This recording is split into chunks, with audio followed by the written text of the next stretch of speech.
We all want the good life, and many times there is one thing that we think we must have if we're going to be happy. Evidently, that's what Eve thought.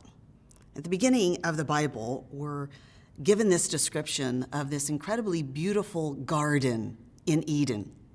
And we're told in chapter 2 of Genesis that the Lord God planted this garden in Eden, and he made to spring up every tree that is pleasant to the sight and good for food. The tree of life was in the midst of the garden, and the tree of the knowledge of good and evil.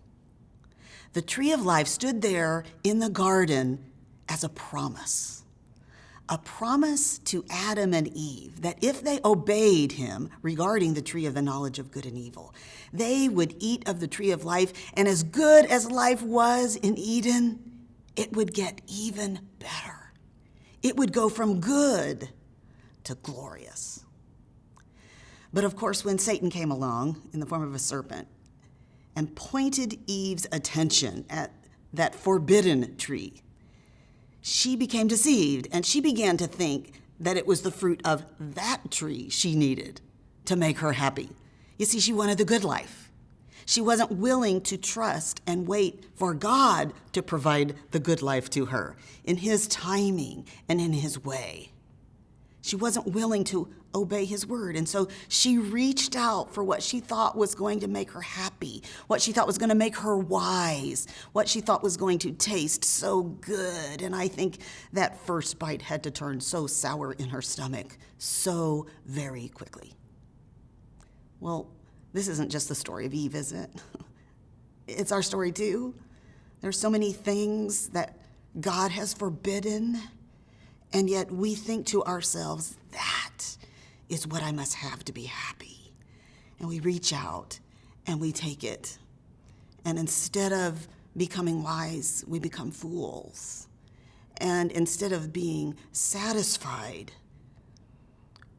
nothing we find will satisfy us.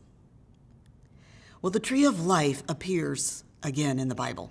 At the very end of the Bible, we read in Revelation 22 about this tree of life. Because you see, the tree of life isn't just a thing in our past that Adam and Eve had to leave in the Garden of Eden and could never eat from again.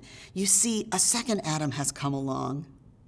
And because he passed through the flaming arrows of judgment himself at the cross, he has opened up the way back into a garden that's actually going to be even better than Eden. And in Revelation 22, we read that in the middle of this garden, that on either side of the river, the tree of life, it says, with its 12 kinds of fruit, yielding its fruit each month, the leaves of the tree were for the healing of the nations. The tree of life isn't just something in our past, it's a promise in our future.